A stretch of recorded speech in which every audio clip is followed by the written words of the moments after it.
નમસ્કાર, સાંજના 7 વાગી રહ્યા છે અને બુલેટ બ્રેકિંગ સાથે હું છું માનસી સોની। મહત્વના સમાચારથી બુલેટિનની શરૂઆત કરવી છે। ગુજરાતનું સૌથી મોટું સ્કેમ કરનાર બીઝેડ ગ્રુપ પર સીઆઈડીએ દરોડા પાડ્યા છે। ઉત્તર ગુજરાતમાં બીઝેડ ગ્રુપ પર સીઆઈડીની મોટી તવાઈ। અરવલ્લીના બીઝેડ ગ્રુપના એજન્ટો પર સીઆઈડીની ટીમે દરોડા પાડ્યા છે। આ સાથે મેઘરજ, મોડાસા, હિંમતનગરમાં પણ સીઆઈડીની ટીમે દરોડા પાડ્યા હોવાની માહિતી મળી રહી છે। બેફામ પોન્ઝી સ્કીમ ચલાવતી કંપનીઓ પર દરોડાની કાર્યવાહી કરવામાં આવી રહી છે। મહત્વનું છે કે અનેક લોકોના રૂપિયા પોન્ઝી સ્કીમમાં લાગેલા હતા અને મોટું વ્યાજ આપનારની મુખ્ય બ્રાન્ચ પર પોલીસે ધામા નાખ્યા છે। પોલીસ દ્વારા હાલ તો બંને ઓફિસોમાં દસ્તાવેજોની તપાસ કરવામાં આવી રહી છે। એજન્ટો ભૂગર્ભમાં ઉતરી ગયા છે। પોલીસે ઓફિસોમાં તપાસ હાથ ધરી છે। આજ મુદ્દે વધુ જાણકારી સાથે જોડાઈ ગયા છે સંવાદદાતા કલ્પિન ત્રિવેદી। કલ્પિન, આ બીઝેડ ટ્રેડર્સ છે, પોન્ઝી સ્કીમ ચલાવતા હતા, શું છે પૂરી વિગતો, કયો ધંધો કરતા હતા? બિલકુલ, અરવલ્લી, મોડાસા અને સાબરકાંઠા આખા વિસ્તારોની અંદર પોન્જી સ્કીમનો સૌથી મોટો ઘટનાનો આખો પર્દાફાશ થયો છે સીઆઈડી ક્રાઇમ દ્વારા। ઉત્તર ગુજરાતના સાબરકાંઠા સહિતના જે વિસ્તારો છે ત્યાં હાલ દરોડા પાડવામાં આવે છે। બીઝેડ ગ્રુપ છે અને બીઝેડ ગ્રુપ દ્વારા લોકોને ઊંચા પૈસાના વ્યાજ પર લાલચ આપવાની જે છે તે આખો ઘટનાક્રમ છે। ન માત્ર સાબરકાંઠા પરંતુ આસપાસના તમામ વિસ્તારો જે છે ત્યાં આ બીઝેડ ગ્રુપના અલગ અલગ જે છે તે આ પ્રમાણેના ઘટનાક્રમો સામે આવ્યા છે। અલગ અલગ જ્યાં પણ આ બીઝેડ ગ્રુપની ઓફિસો હતી ત્યાં હાલ સીઆઈડી ક્રાઇમ દ્વારા દરોડા પાડવામાં આવ્યા છે। મહત્વની વાત એટલા માટે છે કે ત્યાં એકમાત્ર ઘટનાક્રમ એ હતો કે જ્યાં શિક્ષક હોય કે પછી પોલીસ પોતાના પૈસા પર ઊંચા નાણાં, ઊંચા વ્યાજ કેવી રીતે મળે તે જ માત્ર લાલચ લોકોને હતી અને ગામડાના તમામ લોકો જે છે તે આ બીઝેડ ગ્રુપની અંદર પોતાના પૈસા જે છે તે રોક્યા હતા। પરંતુ આ અચાનક આ એક જે વ્યક્તિ છે જે બીઝેડ કંપની ચલાવે છે તે એક નાનકડા ગામડાનો રહેવાસી છે। અચાનક રાતોરાત તે કેવી રીતે કરોડોપતિ બન્યો તે એક સૌથી મોટો સવાલ હતો। તેના માટે પણ સીઆઈડી ક્રાઇમ દ્વારા હાલ તલસ્પર્શી તપાસ જે છે તે શરૂ કરવામાં આવી છે। ઉપરાંત જે છે તે આ જે વ્યક્તિ છે બીઝેડ ગ્રુપનો માલિક, એ બીઝેડ ગ્રુપનો માલિક એ ક્યાંક રાજકીય જશ ખાટવા માટે અથવા તો રાજકીય રાજકારણની અંદર પ્રવેશવા માટે પણ તેને અનેક ભૂતકાળની અંદર પ્રયાસો કર્યા હતા। સાથે જ આ આખા ઘટનાક્રમની અંદર, આખા સ્કેમની અંદર, કૌભાંડની અંદર કેટલા લોકો સંડોવાયેલા છે તે મુદ્દે પણ જે છે તે સીઆઈડી ક્રાઇમ હાલ તપાસ કરી રહી છે। પરંતુ હાલ તબક્કે, પ્રાથમિક તબક્કે જે માહિતી સામે આવી છે તેમાં બીઝેડ ગ્રુપ છે તે બીઝેડ ગ્રુપના તમામ જે સંચાલકો છે તે ભૂગર્ભમાં ઉતરી ચૂક્યા છે, પરંતુ તેમની જે મુખ્યાલયો છે, તેમની મુખ્ય કચેરીઓ છે ત્યાં હાલ સીઆઈડી ક્રાઇમ દ્વારા દરોડા પાડવામાં આવે છે। ત્યાં અન્ય દસ્તાવેજી પુરાવા પણ એકત્ર કરવાનું કામ હાલ ચાલી રહ્યું છે। તપાસના અંતે ફળશ્રુતિના ભાગરૂપે આખરે સીઆઈડી ક્રાઇમને શું હાથ લાગે છે તે પર સૌ કોઈની નજર છે। પરંતુ હાલ સ્થાનિક લોકોની જો વાત કરીએ તો સ્થાનિક લોકો પણ એ માંગ કરી રહ્યા છે કે આ સમગ્ર કેસની અંદર સીઆઈડી ક્રાઇમ ભલે તપાસ કરે પરંતુ ઈડી અને ઇન્કમ ટેક્સ પણ જો તપાસ કરશે તો ચોક્કસથી મોટા બેનામી વ્યવહારો જે છે તે પણ થયાનું આખા ઘટનાક્રમની અંદર, આખા કૌભાંડની અંદર સામે આવે તેમ છે, પ્રબળ શક્યતાઓ છે। એટલે જોવું એ રહ્યું કે આ સમગ્ર કેસની તલસ્પર્શી તપાસના અંતે શું ફળશ્રુતિ બહાર આવે છે, આરોપીઓ સુધી પોલીસ કે સીઆઈડી પહોંચી શકે છે કે કેમ તે પણ એક સૌથી મોટો સવાલ છે। કારણ કે જ્યારથી આખો ઘટનાક્રમ સામે આવ્યો હતો ત્યારથી તમામ આરોપીઓ છે, તમામ સંચાલકો છે તે ભૂગર્ભમાં ઉતરી ચૂક્યા છે। સાબરકાંઠા હોય, અરવલ્લી હોય, મેઘરજ હોય, આખાએ કાંઠાએ તમામ વિસ્તારની અંદર જે છે તે તેમના દ્વારા કૌભાંડ આચરવામાં આવ્યું છે। તમામ લોકો સાથે છેતરપિંડી કરવામાં આવી છે। એ સાક્ષર વ્યક્તિ હોય કે પછી અસાક્ષર વ્યક્તિ હોય, તમામ લોકો પાસેથી તેઓ છેતરપિંડી કરી ઊંચા નાણાં જે છે તે વસૂલ્યા છે। આ આખો ઘટનાક્રમ છે તે ન માત્ર આજથી ચાલતો હતો પરંતુ છેલ્લા ઘણા સમયથી આખું કૌભાંડ ખૂબ સુનિયોજિત રીતે ચાલતું હતું। પરંતુ ક્યાંક એવી એક બે ઘટનાઓ બની જેથી આખું કૌભાંડ જે છે તે બહાર આવ્યું છે। પરંતુ હાલ આ આખી ઘટનાની અંદર સીઆઈડી ક્રાઇમે તપાસ તેજ કરી દીધી છે। તપાસના અંતે શું બહાર આવે છે તે હાલ તો સૌ કોઈની નજર છે। જી ઓકે કલ્પિન, આભાર આપનો। મહત્વનું છે કે અત્યારે સીઆઈડી ક્રાઇમ તપાસ કરી રહી છે અને તપાસમાં શું બહાર આવે છે તે જોવું પણ મહત્વનું બની રહેશે। મારી સાથે વધુ જાણકારી સાથે જોડાઈ ગયા છે સંવાદદાતા યશ ઉપાધ્યાય સાબરકાંઠાથી। યશ, સીઆઈડી ક્રાઇમ અત્યારે ત્યાં કયા પ્રકારની કાર્યવાહી કરી રહી છે, ક્યાં ક્યાં તવાઈ બોલાવવામાં આવી છે? જે ચોક્કસ જ વાત કરવામાં આવે તો બપોર બાદ જે કાર્યવાહી સાબરકાંઠા જિલ્લામાં કરવામાં આવી હતી, બીજેડ નામની જે પેઢી ચાલી રહી હતી, અવારનવાર સોશિયલ મીડિયામાં મેસેજ પણ તેના નામના જે વાયરલ થયા હતા જે લોકોને 5 થી 7% વ્યાજ આપવામાં આવે છે। કઈ રીતે આપવામાં આવે છે? જે વ્યક્તિ 5 વર્ષ પહેલા સહિત ન હતો તે વ્યક્તિ અત્યારે આટલી જાહો જલાલીમાં જિંદગી કઈ રીતે જીવી રહ્યો છે તે લોકો માટે પણ એક સવાલ, એક પ્રશ્ન ઉભો થયો હતો। તે પોતે પણ અમુક જે પોતાના ભાષણમાં સ્વીકાર્યું છે કે હું જે આવ્યો છું, મારી મહેનતથી આવ્યો છું, 5 વર્ષ પહેલા મારી પાસે 10 વર્ષ પહેલા કશું જ નહોતું, તો આ કઈ રીતે આ બધું સામ્રાજ્ય જે ઊભું થયું તે પણ એક પ્રશ્ન હતો, જેને લઈને અવારનવાર સોશિયલ મીડિયા હોય કે દરેક જગ્યા મેસેજો વાયરલ થયા હતા. તેને લઈને સીઆઈડી ક્રાઇમ પણ છેલ્લા 10 દિવસથી શોધખોળ કરી રહી હતી કે આજે મીડિયામાં કે તમામ જગ્યાએ જે અહેવાલ ચાલી રહ્યા છે, ત્યારબાદ તે લોકોએ 10 દિવસ સાબરકાંઠા અરવલ્લીની મુલાકાત લીધી હતી. સાબરકાંઠા અરવલ્લી લઈને બીજા નામની જે પેઢી છે તે સૌરાષ્ટ્ર સુધી કઈ રીતે પહોંચી, સૌરાષ્ટ્ર સુધી ઓફિસો બનાવવામાં આવી, કઈ રીતે પોતાનો ધંધો ચલાવી રહ્યા છે, લોકોને કઈ રીતે આટલા રૂપિયા આપવામાં આવી રહ્યા છે કે બેંક જેવી બેંક પણ 3% વધુ વ્યાજ નથી આપી શકતી. તો આ પ્રાઇવેટ પેઢીઓ છે કઈ રીતે સ્કીમો ચલાવે છે, કઈ રીતે લોકોને પૈસા આપે છે, બિટકોઇનના નામે પૈસા રોકવામાં આવતા હોય છે, પરંતુ ક્યાંક ને ક્યાંક લોકોને છેતરપિંડી કરતા હોય તેવા પણ અમે પ્રશ્નો ઉભા થયા હોય છે. ભૂતકાળમાં પણ તેવી ઘણી વાતો સામે આવી છે કે લોકો સાથે છેતરપિંડી થઈ છે, લોકોને આત્મહત્યા કરવા સુધીનો વારો આવ્યો છે, પરંતુ કોઈ પણ કાર્યવાહી તે સમય પણ નથી થઈ. હજુ પણ સરકાર કેમ આનો પર કાર્યવાહી નથી કરતી તે પણ સ્થાનિક લોકોના મુખ્ય ચર્ચા રહ્યું છે કે આવી જે સાબરકાંઠા અરવલ્લીમાં નાની મોટી પોજી સ્કીમો છે, 18 સ્કીમો ચાલી રહી છે, તેઓ પણ કોઈ પણ પ્રકારની તવાઈ છે કરવામાં નથી આવતી. લોકો મન ફાવે તેમ લોકોના પૈસા લઈ રહ્યા છે, ઇન્વેસ્ટ કરી રહ્યા છે, કઈ જગ્યાએ ઇન્વેસ્ટ કરી રહ્યા છે તે તમામ જગ્યા ઉપર હાલ તો સીઆઈડી ક્રાઇમનો મોડી રાત થઈ, તેમ છતાં પણ તપાસ હજુ ચાલુ છે અને તપાસમાં અંતે શું બહાર આવશે તે આમના સમજ બતાવશે. પરંતુ સીઆઈડી ક્રાઇમે જે દરોડા પાડ્યા છે, જેને લઈને તમામ જે સાબરકાંઠા અરવલ્લીની જે તમામ જે પેઢી આવી તેમાં શટર બંધ જોવા મળ્યા હતા, એટલે કે જે પોતે લોકો છે તે અત્યારે ભૂગર્ભમાં ઉતરી ગયા છે અને ક્યાંક ને ક્યાંક જે ભીનું સંકેલવાની કોશિશ કરવામાં આવી રહી છે, પરંતુ આવનાર સમય શું બહાર આવશે તે સમય જ બતાવશે. જી ઓકે યશ, આભાર આપનો. મહત્વનું છે કે સાબરકાંઠામાં તો દરોડા પાડ્યા છે, સાથે અરવલ્લીમાં પણ કાર્યવાહી કરવામાં આવી રહી છે. અરવલ્લીથી સંબંધિત વિપુલ રાણા જોડાઈ ગયા છે. વિપુલ, અરવલ્લીનું શું કનેક્શન છે આ પોન્ઝી સ્કીમ સાથે? બિલકુલ, અરવલ્લી જિલ્લામાં પણ જે બીજેડ ગ્રુપની જે એજન્ટોની ઓફિસો છે ત્યાં આગળ આજ બપોર બાદ જે સીઆઈડી ક્રાઇમ દ્વારા તપાસ હાથ ધરવામાં આવી હતી, દરોડા પાડવામાં આવ્યા હતા. ખાસ કરીને મોડાસા અને માલપુર ખાતેની જે જુદી જુદી બ્રાન્ચો આવેલી છે, 2 થી વધુ જે બ્રાન્ચો છે તે બ્રાન્ચો ઉપર સીઆઈડી ક્રાઇમ દ્વારા સમગ્ર જે દસ્તાવેજો હતા તેની તપાસ કરવામાં આવી હતી. હાલ જે સીઆઈડી ક્રાઇમ છે તે મોડાસા ઓફિસ ઉપર અત્યારે મોડે સુધી પણ હાલ તપાસનો દોર ચાલુ રાખ્યો છે. સીઆઈડી ક્રાઇમ અત્યારે તપાસ કરી રહી છે. સીઆઈડી ક્રાઇમ દ્વારા જે દસ્તાવેજો છે, જુદા જુદા પ્રકારના જે વધુ વ્યાજ આપવાની જે લાલચો છે, જે લોભાવની લાલચો આપવામાં આવી રહી છે, તે કયા પ્રકારે આપવામાં આવી છે, સમગ્ર મામલે હાલ સીઆઈડી ક્રાઇમ તપાસ કરી રહી છે. જે તપાસ છે તે તપાસ પૂરી થયા બાદ જ જે સત્ય છે સામે આવી શકશે. જે સીઆઈડી ક્રાઇમના દરોડાને લઈને જે એજન્ટો છે તે એજન્ટો હાલ ભૂગર્ભમાં ઉતરી ગયા છે. બીજેડ ગ્રુપની જે ઓફિસો છે ત્યાં અત્યારે શટર પડેલા જોવા મળી રહ્યા છે. ત્યારે સમગ્ર જે તપાસનો દોર ચાલુ થતા જે રોકાણકારો છે, જે લોકોએ જે મોટું રોકાણ કર્યું છે, તે રોકાણકારોની અંદર પણ એક ફફડાટનો દોર જોવા મળી રહ્યો છે. ઓકે વિપુલ, આભાર આપનો.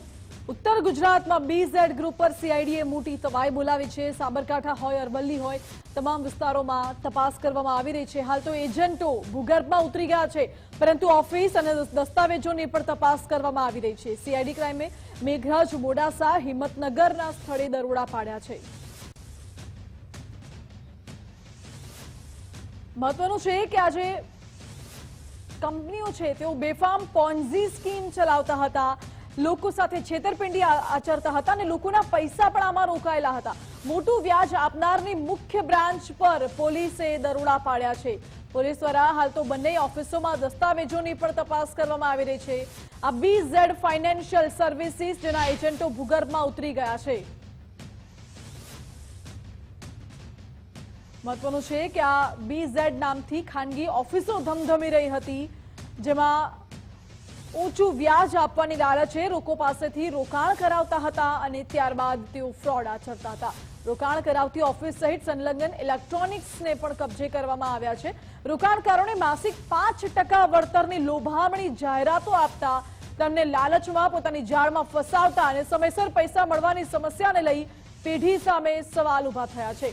લોકો પાસેથી પૈસા તો લઈ લેતા, પરંતુ સમયસર લોકોને તેમના પૈસા કે વ્યાજની રકમ પરત કરવામાં નહોતી આવતી. અમારી સાથે સાબરકાંઠા જિલ્લા કોંગ્રેસ પ્રમુખ અશોકભાઈ જોડાઈ ગયા છે. અશોકજી, આજે કાર્યવાહી કરવામાં આવી રહી છે પોન્ઝી સ્કીમને લઈને, આપનું શું મંતવ્ય? છેલ્લા ઘણા વર્ષોથી બીજેડ નામની આ જે કંપની બનાવેલી, એ કંપનીની અંદર એમના મરતિયાઓના મારફતે લોકોના, ગરીબોના, મજૂરોના, સરકારી નોકરિયાતોના જે લાલચ આપીને જે પૈસા ઉઘરાવતા હતા, જેમનું કનેક્શન આજની ચાલુ સરકાર જે છે ભારતીય જનતા પાર્ટી, એના પણ એ સભ્ય પણ છે અને કાર્યકર પણ છે. તો કોણ છે? આટલા બધા વર્ષોથી આ માણસ આવી રીતેનું જે લે ભાગુનું કામ કરતા હતા, તો અત્યાર સુધી કેમ સરકારે આની ઉપર ધ્યાન ના આપ્યું?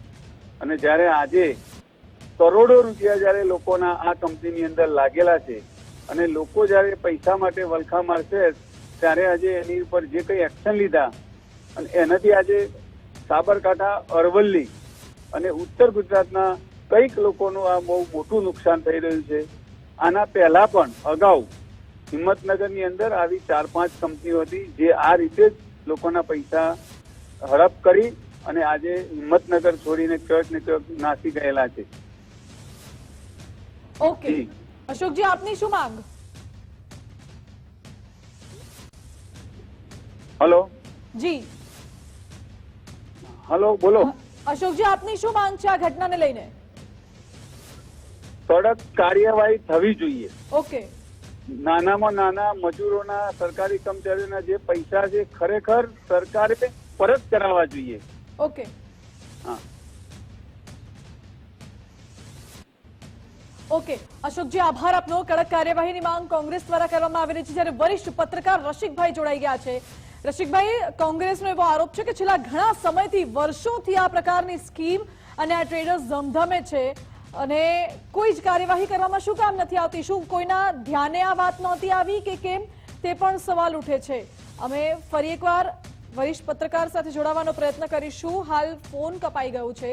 મહત્વનું એ છે કે છેલ્લા કેટલાય વર્ષોથી ન જાણે આ BZ ટ્રેડર્સે અનેક લોકોના રૂપિયા પડાવ્યા હશે, અનેક લોકોના રૂપિયા લીધા હશે અને ત્યારબાદ વ્યાજની લાલચ આપીને તેમને પૈસા પણ નથી આપ્યા અને અત્યારે આના સંચાલકો ભૂગર્ભમાં ઉતરી ગયા છે.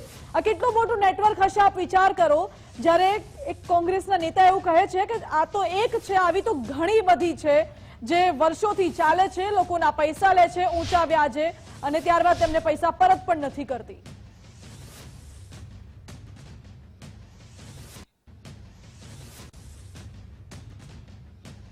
મહત્વના સમાચાર આગળ મળી ગયા છે. ખ્યાતિકાંડને લઈને આજના દિવસના સૌથી મોટા સમાચાર.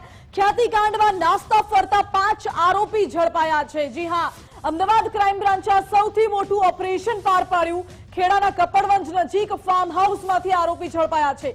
2 આરોપી રાજસ્થાનના ઉદયપુરમાંથી ઝડપાયા, જ્યારે ખ્યાતિ હોસ્પિટલનો ડાયરેક્ટર ચિરાગ રાજપૂત આવી ગયો છે પોલીસના જપ્તામાં. ફરાર રાહુલ જૈન, પ્રતિક ભટ્ટ, પંકિલ પટેલની પણ ધરપકડ કરવામાં આવી છે. આ સાથે ફરાર મિલિંદ પટેલની પણ ધરપકડ કરવામાં આવી છે. આરોપીઓની ધરપકડ મુદ્દે જેસીપી શરદ સિંઘલે નિવેદન આપ્યું. કહ્યું છે કે 2 આરોપી રાજસ્થાનના ઉદયપુરથી ઝડપાયા. ચિરાગ રાજપૂત સહિત 5 આરોપી હાલ ઝડપાઈ ચૂક્યા છે. ચિરાગ રાજપૂત મુખ્ય આરોપી છે. ચિરાગ રાજપૂતના નીચે એક ટીમ પણ કામ કરતી હતી. જુદા જુદા ગામમાં આ ટીમ કેમ્પ કરી લોકોને હોસ્પિટલમાં આવવા માટે પ્રેરિત કરતા, માર્કેટિંગ કરતા અને ક્લેમ મેળવતા હતા. થેલો પર રેડ કરતા 5નો પકડવામાં સફળ થઈ છે. આ જ્યારે અહીંથી પહેલા આ લોકો બધા ઉદયપુર ગયા અને ઉદયપુરથી રાજસમંદ ગયા અને રાજસમંદથી ચિરાગ રાજપૂતનો દોસ્ત છે એને ફાર્મ હાઉસ ખેડામાં રૂક્યા હતા. આ લોકો નોર્મલ કોલ પર વાત ના કરતા હતા. ચાઇનીઝ અને રશિયન એપથી એકબીજાની સંપર્કમાં હતા, જેનો ધ્યાનમાં લઈને ડીસીપી ક્રાઇમ અજીત રાજન સાહેબ અને એસીપી શ્રી ભરત પટેલ અને તમામ સાયબરની પણ ટીમો, ક્રાઇમ બ્રાન્ચની અલગ અલગ કુલ 10 ટીમો બનાવવામાં આવેલ હતી અને સાયબર એક્સપર્ટની પણ મદદ મેળવી અને આ લોકોનો લોકેટ કર્યા અને ગઈકાલે આ લોકોનો ત્યાંથી ધરપકડ કરીને આજે અહીંયા લઈને આવ્યા. જો મુખ્ય આ લોકોનો આરોપી છે, પ્રથમ જેટલા બી ટાઈમ અમે મળ્યા છે એની પૂછપરછમાં ચિરાગ રાજપૂત એનો મેઇન આરોપી છે. ચિરાગ રાજપૂતનો ભૂતકાળ પણ ગુનાહિત છે. મુંબઈમાં એને વિરુદ્ધમાં ચીટિંગનો ગુના દાખલ થયેલા છે અને જોઈએ તો આ પહેલા મેડિકલ રિપ્રેઝેન્ટેટિવ અલગ અલગ હોસ્પિટલમાં કામ કરતો હતો અને ખ્યાતિથી પહેલા આ સાલ હોસ્પિટલમાં કામ કરતો હતો. ત્યાં પણ વાઇસ પ્રેસિડેન્ટની હોદ્દા ઉપર હતા. ત્યાંથી ખ્યાતિ હોસ્પિટલમાં આવ્યો અને અત્યારે એની પગાર 7 લાખ રૂપિયા મહિના છે. ખ્યાતિ હોસ્પિટલનો બીજા જો મેઇન આરોપી છે આ રાહુલ જૈન છે, જો સીએ તરીકે ત્યાં કામ કરતા હતા. તમામ પૈસાની હેરફેર અને ઓડિટ રિપોર્ટ્સ જનરેટ કરવાનું, ખર્ચા પણ કરવાનું, અગર કોઈ ગિફ્ટ આપવાનો છે, કમિશન આપવાનો છે, આ પણ સેલ્ફ વિડ્રોલ અથવા ચેક મારફતે કમિશન અપાવતો હતો. આ પણ ખ્યાતિ હોસ્પિટલથી પહેલાં સાલ હોસ્પિટલમાં કામ કરતા હતા. અને ખ્યાતિ હોસ્પિટલની અગર અમે ઇન્કમ જોઈએ તો 70% 70% સરકારી યોજનાઓમાંથી જો એનો પૈસા મળે છે, એનો કુલ રિવેન્યુ 70% ત્યાંથી આવતો હતો અને 30% ઓપીડી અને જો હોસ્પિટલ જેના પાસે સર્જરી અને દાખલ કરવા માટે જો એને રૂમની વ્યવસ્થા નથી, આમ દર્દીઓ મારફતે 30% રિવેન્યુ ત્યાંથી મળતો હતો.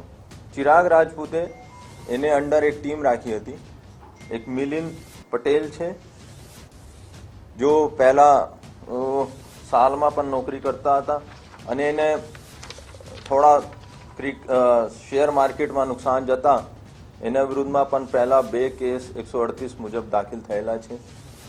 આ લોકોનું કામ છે કે અલગ અલગ કેમ્પોમાં ગામડાઓમાં જાય, ત્યાં મેડિકલ કેમ્પ યોજે અને મેડિકલ કેમ્પ યોજે ત્યાં જેનો તકલીફ હોય ત્યાં સીધા આ લોકો એનો ઇન્ડોર પેશન્ટ તરીકે દાખલ કરાવતા.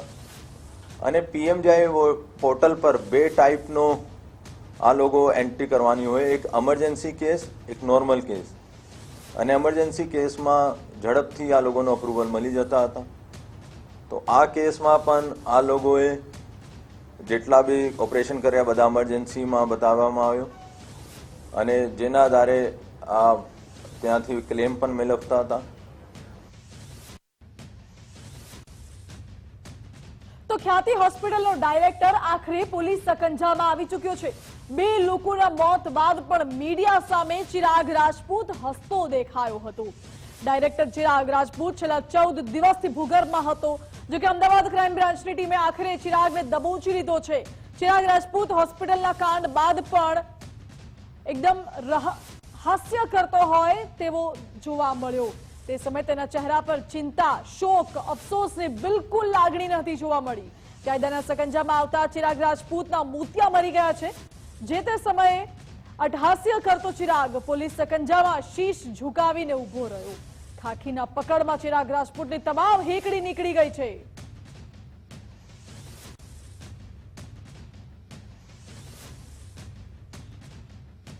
ખ્યાતિકાંડના સૌથી મોટા આરોપી કાર્તિક પટેલ હાલ પકડની બહાર છે. આરોપી કાર્તિક પટેલ ખ્યાતિ હોસ્પિટલના ચેરમેન છે, જો વિદેશમાં હોવાથી હજુ સુધી ધરપકડ નથી થઈ શકી.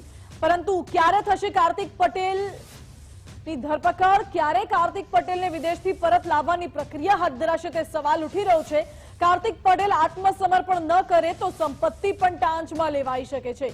ખ્યાતિ હોસ્પિટલના ચેરમેન કાર્તિક પટેલ પર સકંજો ક્યારે તે સવાલ ઉઠે છે.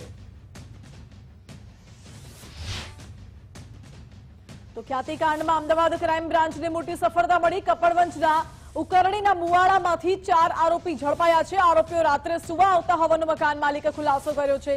2 દિવસથી આવતા હતા આરોપીઓ રાત્રે સુવા માટે. દિવસ દરમિયાન ક્યાં જતા તેની કોઈ જાણ નથી મકાન માલિકને, પરંતુ 4 વ્યક્તિ આરોપી છે તેવું પણ મકાન માલિક નહોતા જાણતા.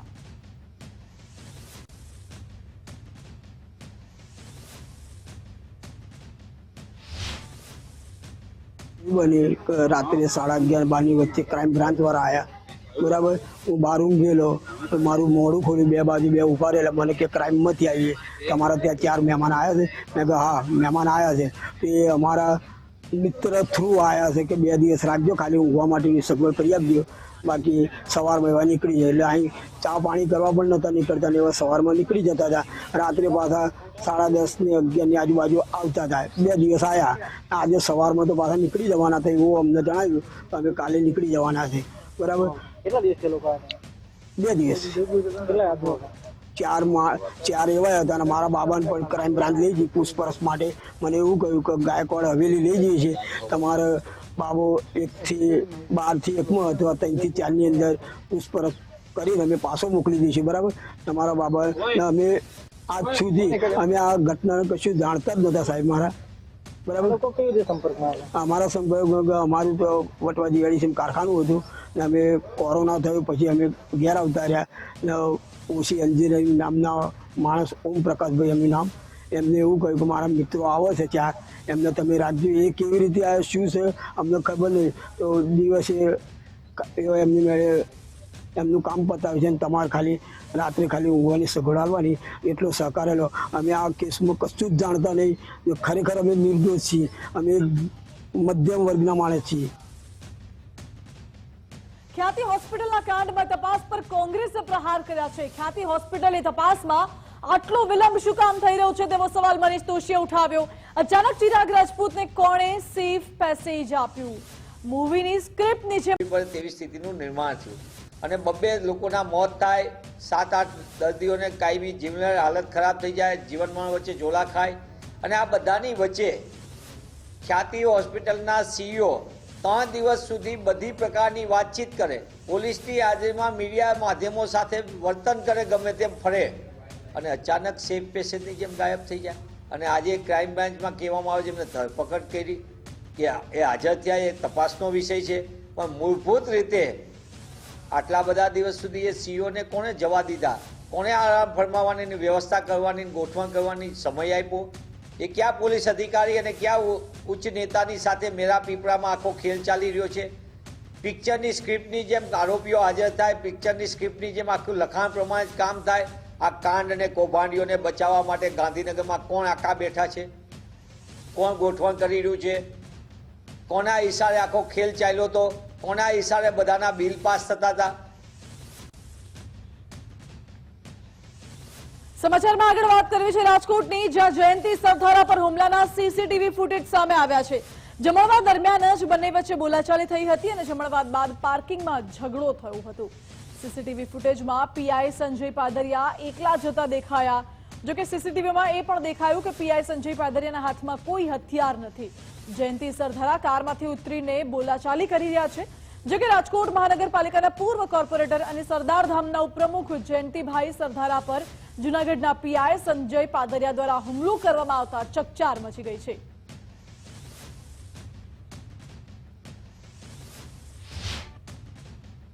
તો પાટીદાર અગ્રણી પર હુમલામાં એક નવો વળાંક સામે આવ્યો. આ સમગ્ર ઘટનાના વધુ એક CCTV સામે આવ્યા છે. જયંતિ સરથારા અને PI વચ્ચે હાથાપાઈ થઈ હોય તેવું CCTVમાં સ્પષ્ટ દેખાય છે. જયંતિ સરથારાએ નિવેદન આપ્યું હતું કે તેઓ બેભાન થયા હતા. જોકે CCTVમાં જયંતિભાઈ બિલકુલ બેભાન નથી થયા તેવું સ્પષ્ટ દેખાઈ આવે છે.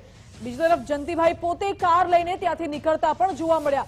PI પાસે કોઈ જ હથિયાર ન હોવાનું પણ CCTVમાં દેખાય છે.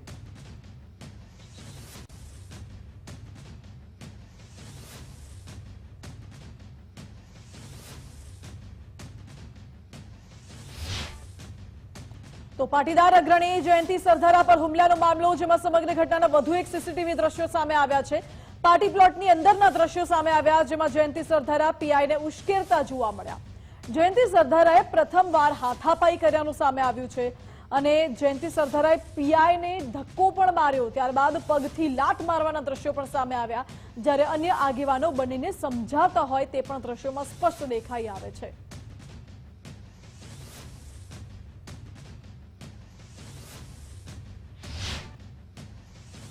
રાજકોટમાં પાટીદાર અગ્રણી પર હુમલો કરનાર PI વિરુદ્ધ ફરિયાદ નોંધાઈ છે. જૂનાગઢમાં ફરજ બજાવતા PI સંજય પાદરિયા સામે ફરિયાદ નોંધાઈ છે.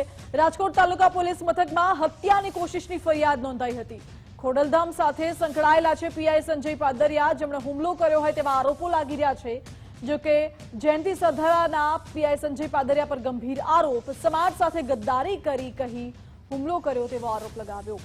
પહેલા હુમલો કરી સંજય પાદરિયાને ઉશ્કેર્યો હોવાની ચર્ચાઓ છે. ત્યારબાદ સંજય પાદરિયાએ મુક્કો માર્યો અને સરદારધામમાં ઉપપ્રમુખ કેમ બન્યા તેવું કહીને હુમલો કર્યો તેવા પણ આરોપ લાગી રહ્યા છે. તો રાજકોટમાં પાટીદાર અગ્રણી પર હુમલા મુદ્દે તપાસ તેજ કરવામાં આવી છે. તપાસ અધિકારી BJ ચૌધરીએ નિવેદન આપ્યું છે.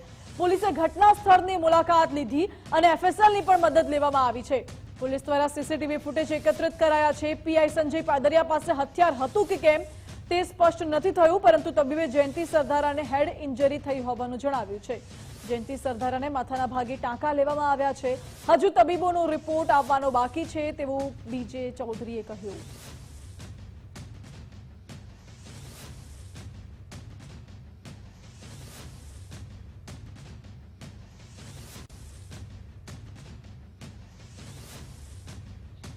તો તબીબે જયંતિ સરદારાને હેડ ઇન્જરી થઈ હોવાનું જણાવ્યું છે. મહત્વનું છે કે જયંતિ સરદારા પાટીદાર સંસ્થા સરદાર ધામના ઉપપ્રમુખ છે અને પીઆઈ જે છે તે પીઆઈ ખોડલધામ સંસ્થા સાથે જોડાયેલા છે.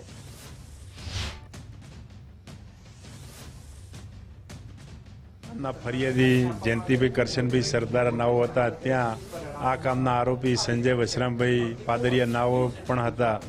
ત્યાં બંને વચ્ચે બોલાચાલી થયેલ, ત્યારબાદ મારામારી થયેલ અને ઇજાગ્રસ્ત આ કામના ફરિયાદી ઇજાગ્રસ્ત થયેલ.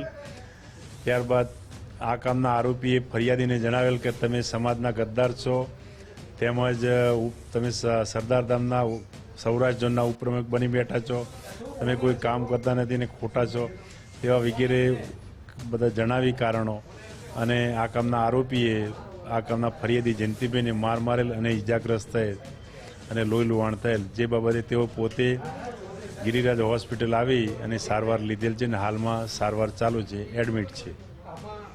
બીએનએસની કઈ કલમ હેઠળ ફરિયાદ નોંધવામાં આવી છે ને કોની વિરુદ્ધ? તો પાટીદાર અગ્રણી પર હુમલાને આગેવાનોએ દુઃખદ ઘટના ગણાવી છે.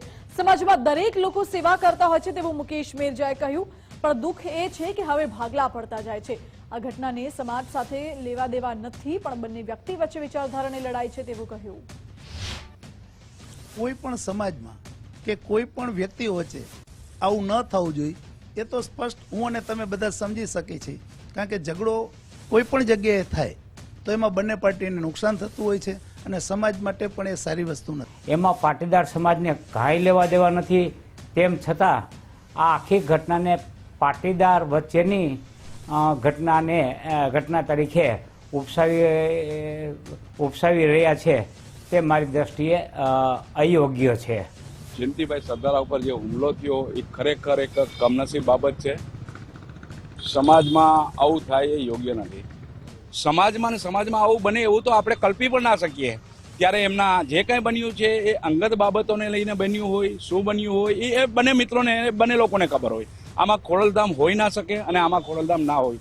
એમાં આવી રીતે દાદાગીરી ને ધમકી ને લુખાગીરી ને ઝઘડા કરીને કહેવામાં આવે કે તમે એમાં ટ્રસ્ટી રહ્યા તો પછી તમે ધંધો કરી લેજો ને તમે જોઈ લેજો ને તમે ફરી લેજો ને.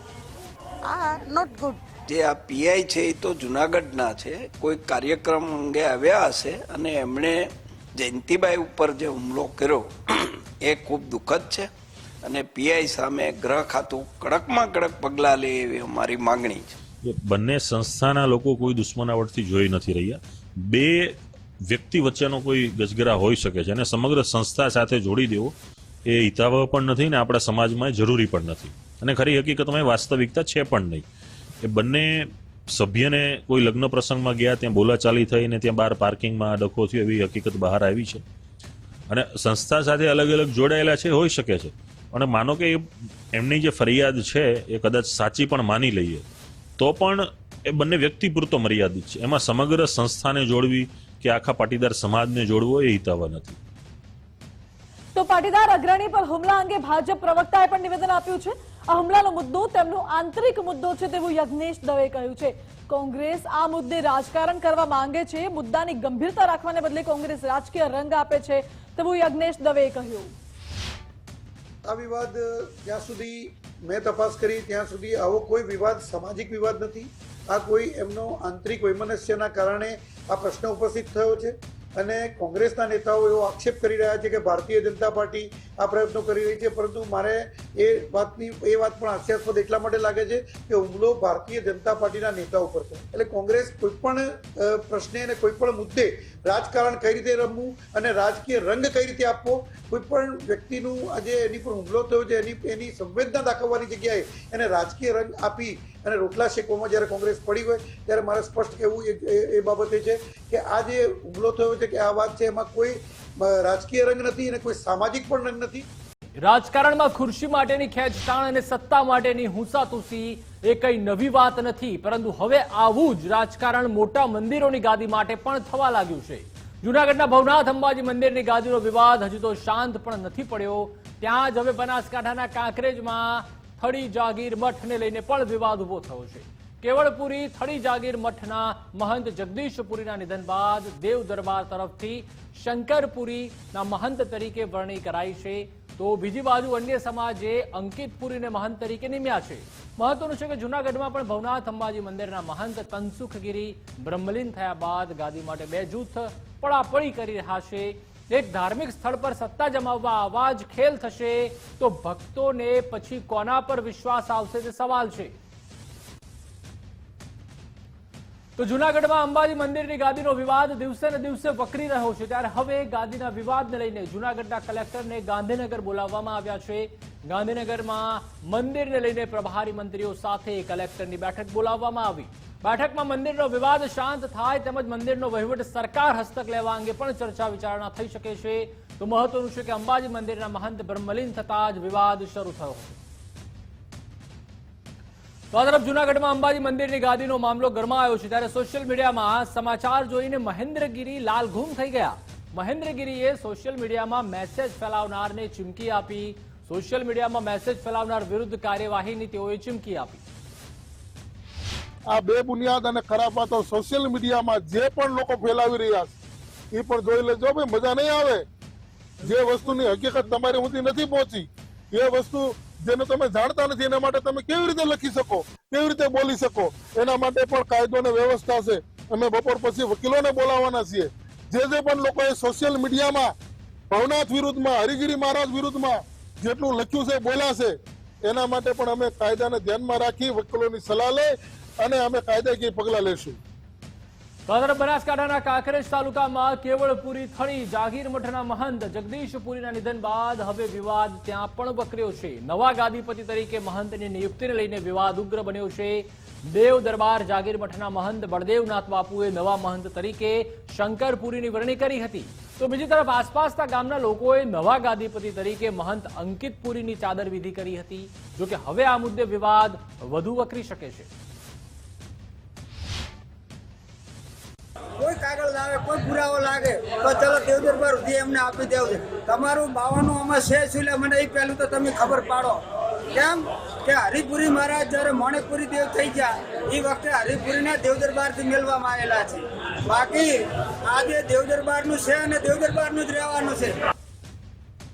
અમદાવાદના નકલી આઈએસનો વધુ એક વિડીયો વાયરલ થયો છે, જેમાં નકલી આઈએસ મેહુલ શાહનો રોફ જમાવતો વધુ એક વિડીયો સામે આવ્યો.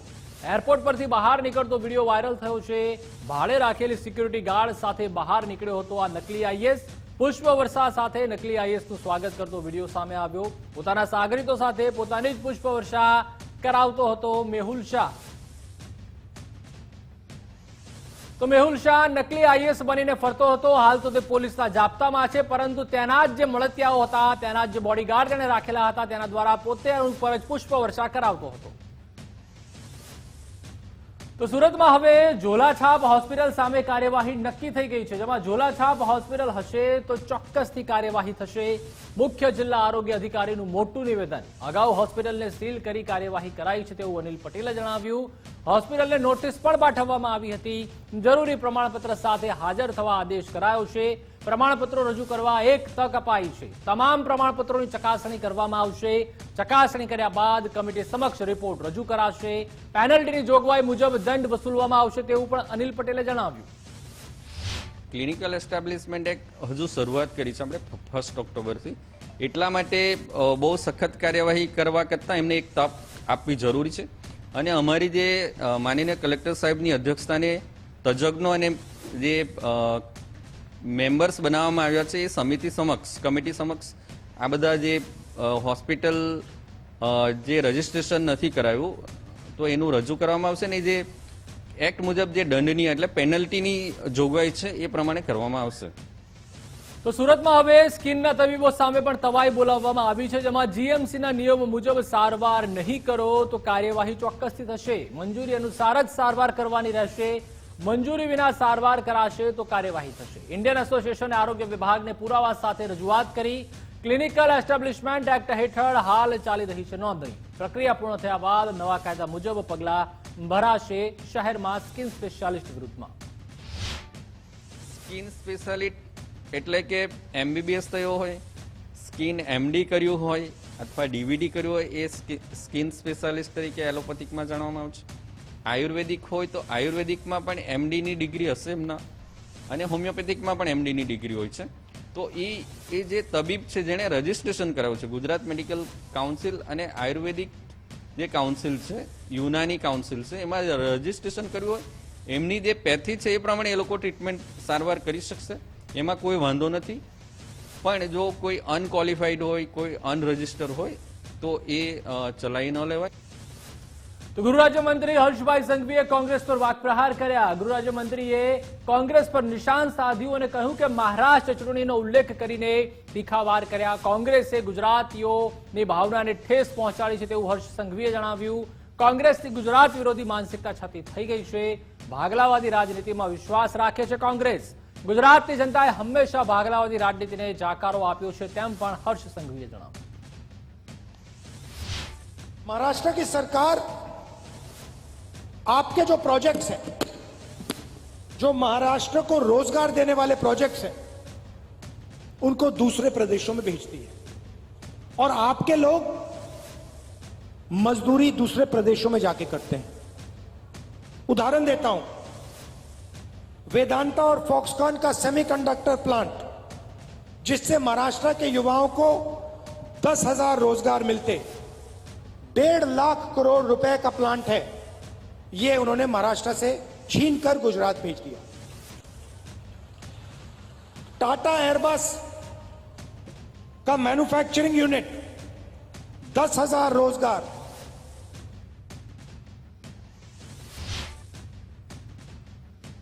અને તેના સાથી પક્ષો દ્વારા દરેક ચૂંટણીઓમાં સમાજોના, રાજ્યોના ભાગલા પાડવાના જે પ્રયાસો કરવામાં આવે છે તેને દેશની જનતા ઓળખી ગઈ છે. ખાસ કરીને મહારાષ્ટ્રની અગર વાત કરું તો મહારાષ્ટ્રની અને ગુજરાતની જનતા તેને તમામ ચૂંટણીઓમાં સમાજ અને રાજ્યના ભાગલા પાડનાર રાજનીતિને સદંતર નકારવાનું કામ કર્યું છે. રાજ્યના નાગરિકોએ આ પ્રકારના સ્ટેટમેન્ટોના કારણે ક્યાંક ને ક્યાંક ભારી દુઃખની લાગણી બી વ્યક્ત કરી છે. કોંગ્રેસ અને કોંગ્રેસના નેતાઓ અને એમની માનસિકતા ખાસ કરીને દરેક ચૂંટણી વખતે રાજ્યના ભાગલા અને સમાજના ભાગલા પાડવાનો જે પ્રયાસો છે તેની હું સખ્ત નિંદા કરું છું. તો ગૃહ રાજ્યમંત્રીના ટ્વીટ બાદ ભાજપ પ્રવક્તાએ પણ પ્રતિક્રિયા આપી. ગુજરાતીઓનું અપમાન કરવાનું કામ કોંગ્રેસે કર્યું છે તેવું યજ્ઞેશ દવેએ જણાવ્યું. સરદાર વલ્લભભાઈ પટેલનું પણ અપમાન કોંગ્રેસે કર્યું. રાહુલ ગાંધી કહે છે કે મોટી મોટી કંપનીઓ ગુજરાતમાં જ કેમ? કોંગ્રેસની નીતિ હંમેશાથી ગુજરાત વિરોધી રહી છે તેવું યજ્ઞેશભાઈએ જણાવ્યું. ચૂંટણીમાં મહારાષ્ટ્રની જનતાએ કોંગ્રેસને જાકારો આપ્યો છે તેમ પણ પ્રહાર કર્યા. ગુજરાતીઓનું અપમાન શરૂઆતથી કોંગ્રેસ કરતી આવી છે. સરદાર વલ્લભભાઈ પટેલનું અપમાન થયું ત્યારથી શરૂઆત કરીએ તો ત્યારથી કોંગ્રેસે ગુજરાતીઓનું અપમાન કર્યું છે. અને તાજેતરની જ્યારે મહારાષ્ટ્રની ચૂંટણી આવી ત્યારે કોંગ્રેસ અને સાથી પક્ષોની જે ગુજરાત વિરોધી માનસિકતા હતી એ માનસિકતા છતી થઈ ગઈ. રાહુલ ગાંધી જ્યારે મહારાષ્ટ્રની અંદર ભાષણ આપે અને ભાષણની અંદર એવો ઉલ્લેખ કરે કે મોટા મોટા સાહસો અને મોટી મોટી જે ફેક્ટરીઓ છે એ ભારતીય જનતા પાર્ટી ગુજરાતમાં નાખે છે અને મહારાષ્ટ્રીયોને અન્યાય કરે છે, એમાં ગુજરાત વિરોધી જે નીતિ છે એ સ્પષ્ટ થઈ ગઈ. અને એને મહારાષ્ટ્રની પ્રજાએ જાકારો આપ્યો અને મહારાષ્ટ્રની પ્રજાએ એટલી હદે જાકારો આપ્યો કે કોંગ્રેસ વિરોધ પક્ષને પણ ન છાજે એટલી સીટો, એટલે 10% કરતાં પણ ઓછી સીટો મહારાષ્ટ્રની અંદર આવી. તો ગૃહ રાજ્યમંત્રી હર્ષ સંઘવીના પ્રહાર પર કોંગ્રેસે પણ જવાબ આપ્યો, જેમાં પાડોશી રાજ્યની વાત કરવાને બદલે ગૃહ રાજ્યની ચિંતા કરો તેવું મનીષ દોશીએ જણાવ્યું. રાજ્યના નાગરિકોને સંરક્ષણ સલામતી ક્યારે મળશે? રાજ્યમાં દીકરીઓ પર અત્યાચાર ક્યારે અટકશે? રાજ્યમાં સર્વ સમાજને બંધારણ પ્રમાણે ન્યાય ક્યારે મળશે?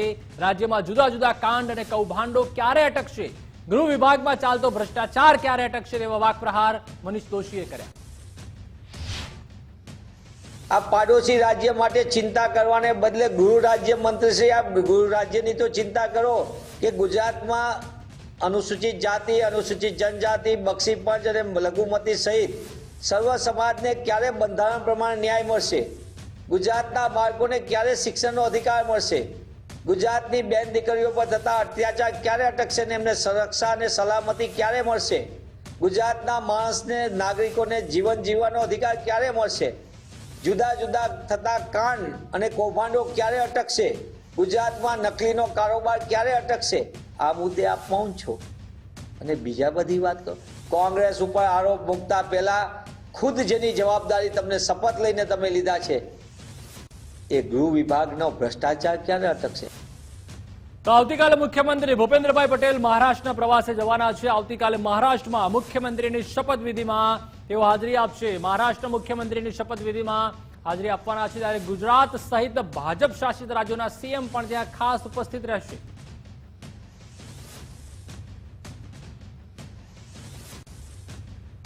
તો પાટનગર ગાંધીનગરમાં ભાજપના નવા સંગઠનને લઈને કમલમમાં આવતીકાલે ભાજપની મહત્વની બેઠક યોજાવાની છે. સંગઠન સંરચનાને લઈને પ્રદેશ કાર્યશાળા બોલાવવામાં આવી છે. બેઠકમાં પ્રદેશ પ્રમુખ CR પાટીલ તેમજ રાષ્ટ્રીય સંગઠન પૂર્વના ગુજરાત પ્રભારી રાજદીપ રોય પણ બેઠકમાં હાજર રહેશે. ત્યારે આ બેઠકમાં મંડળ અને જિલ્લા સ્તરની સંગઠન રચનાને લઈને પણ ચર્ચા કરવામાં આવશે. જોકે હાલમાં બૂથ લેવલની સંગઠનની કામગીરી ચાલી રહી છે. તો બીજી તરફ સચિવાલય ખાતે બંધારણ દિવસની ઉજવણી કરવામાં આવી. મુખ્યમંત્રી ભૂપેન્દ્રભાઈ પટેલની અધ્યક્ષતામાં આ ઉજવણી થઈ. મંત્રીમંડળના સભ્યો તથા અધિકારીઓ હાજર રહ્યા હતા. જનહિતના કામો કરવા માટે બધા પાસે ફ્રી હેન્ડ છે તેવું સીએમએ જણાવ્યું. બંધારણ આપણો ધર્મગ્રંથ છે. બાબા સાહેબના અમૂલ્ય યોગદાન સાથે ગુજરાતીઓનું પણ યોગદાન છે. એક ભારત શ્રેષ્ઠ ભારતનો સંદેશ આપણું બંધારણ આપે છે તેવું સીએમ ભૂપેન્દ્રભાઈએ જણાવ્યું. એક વર્ષ સુધી કરવાની જાહેરાત કરી છે, તેમાં ગુજરાત પણ સક્રિયપણે યોગદાન આપશે. આ મહાન રાષ્ટ્રના આપણે સૌ નાગરિકો છીએ અને ભારતીયતા અને આપણો ધર્મ છે, તો બંધારણ આપણો ધર્મ ગ્રંથ છે. ભારતનું બંધારણ નાગરિક ધર્મ નિભાવવામાં સૌથી પથદર્શક કરે છે. બંધારણ ઘડતરમાં સૌથી મહત્વની વિશેષતા સમન્વયની રહી છે. બંધારણ સભા દ્વારા બંધારણના સ્વીકાર તથા નિર્માણમાં ડોક્ટર બાબા સાહેબ આંબેડકરના અમૂલ્ય યોગદાન સાથે સરદાર વલ્લભભાઈ પટેલ, કનૈયાલાલ મુનશી, હંસાબેન મહેતા જેવા ગરવા ગુજરાતીઓએ પણ આગવું યોગદાન આપ્યું છે. એ મહાપુરુષોના વણતક પરિશ્રમ અને ચિંતનની પરિપાટીએ 140 કરોડ દેશવાસીઓએ આ સંવિધાનને એક પવિત્ર ગ્રંથ માન્યો છે. તો સંવિધાન દિવસની ભાજપે ઉજવણી કરી, જેમાં સંવિધાનની પ્રતિમાને પુષ્પાંજલિ અર્પણ કરીને ઉજવણી કરવામાં આવી. ઉજવણી અંગે ભાજપના ઉપાધ્યક્ષ ગોરધન ઝડફિયાએ નિવેદન આપ્યું. આપણે સૌ ભાગ્યશાળી છીએ. સદીઓની ગુલામી પછી ભારત સ્વતંત્ર થયું. ભારત દેશને બાબા સાહેબ આંબેડકરે સંવિધાન આપ્યું. તે તમામ વિગતો ગોરધન ઝડફિયાએ આપી. બાબા સાહેબ આંબેડકરજીના માર્ગદર્શનમાં, એમના નેતૃત્વમાં ભારતના લોકોને જે અધિકારો આપ્યા, ખાસ કરીને સંવિધાન એ ભારતની આત્મા છે અને સંવિધાન એ ભારતની લોકશાહી વ્યવસ્થાનો આધારસ્તંભ છે.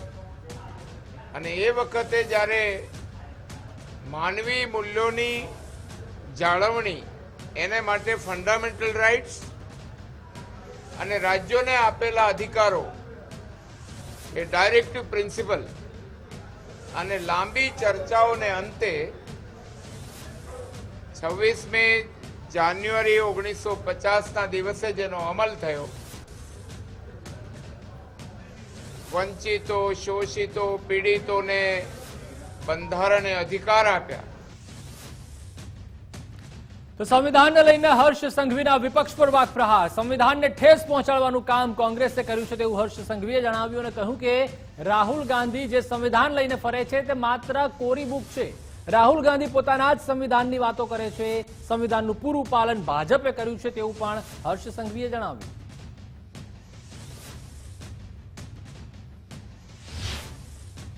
કરીને દેશના યુવરાજ શ્રીમાન રાહુલ ગાંધી એ જે સંવિધાનની જે બુકો લઈને ફરતા હતા એ બુકનું પોલ કોઈ કોંગ્રેસી દ્વારા જ ખોલવામાં આવ્યું. ઉપર સંવિધાનનો ફોટો જરૂરથી હતો પરંતુ અંદર પુસ્તક એમની ખાલી હતી અને સંવિધાનને કદાચ સૌથી વધારે અગર કોઈએ ઠેસ પહોંચાડવાનું કામ કર્યું હોય તો કોંગ્રેસ દ્વારા કરવામાં આવ્યું છે. અમદાવાદમાં કાયદો અને વ્યવસ્થાને લઈને પણ ગૃહરાજ્યમંત્રી હર્ષ સંઘવીએ નિવેદન આપ્યું અને સંવિધાનમાં જે લખ્યું છે તેનું પાલન કરવું પડે તેવું જણાવ્યું અને વધુમાં કહ્યું કે સંવિધાનનું પાલન કરાવવાની જવાબદારી તમામ વિભાગની છે. કાયદા વ્યવસ્થાની અમલવારીનું સૂચન પણ આપ્યું. અને એ જ સંવિધાનમાં જે લખેલું છે એ સંવિધાનનું પાલન કરાવવાની જવાબદારી જે છે એ તમામ વિભાગની અને સરકારની છે અને એ જ કામગીરી કરવા માટેનું સૂચન અને રેગ્યુલર જે મીટિંગ હોય છે એ મીટિંગના એક ભાગ છે. તો આ તરફ મહીસાગર કલેક્ટર નેહા કુમારી સામે કડક કાર્યવાહી થાય એમએલએ ચૈતર વસાવાએ તેમજ અનંત પટેલે આ માંગ કરી છે. કલેક્ટરને સસ્પેન્ડ કરવાની તેમજ ખાતાકીય કાર્યવાહીની પણ માંગ કરાઈ છે. બંને ધારાસભ્ય કલેક્ટરને મળી ફરી પુરાવા માંગશે, જેમાં બાબા સાહેબ નિર્માણ દિવસે કચેરીનો ઘેરાવ કરવાની પણ ચીમકી ઉચ્ચારી છે. તો પબ્લિક મંચ પરથી જે એમણે જાહેરમાં જે અમારા લોકો માટેની જે નિવેદનબાજી એમણે કરી છે એને અમે સખત શબ્દોમાં વખોડીએ છીએ. સાથે સાથે સંવિધાનમાં અત્યાચાર નિવારણ માટે ST/SC માટે એટ્રોસિટી એક્ટ જે બન્યો છે ત્યારે એમણે કીધું કે આ લોકો આદિવાસી અને દલિત લોકો આ એટ્રોસિટી એક્ટનો ઉપયોગ બ્લેકમેલિંગ કરવા માટે કરે છે.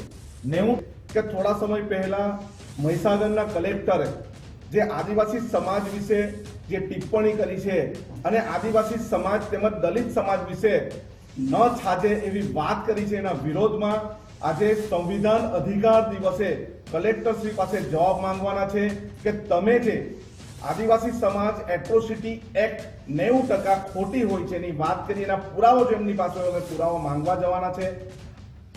તો મોરબીના હળવદમાં ભાજપ નેતા જુગાર રમતા ઝડપાયા, જેમાં સમગ્ર મામલે મોરબી જિલ્લા ભાજપે કાર્યવાહી કરી. બંને હોદ્દેદારોને ભાજપમાંથી 6 વર્ષ માટે સસ્પેન્ડ કરી દેવામાં આવ્યા.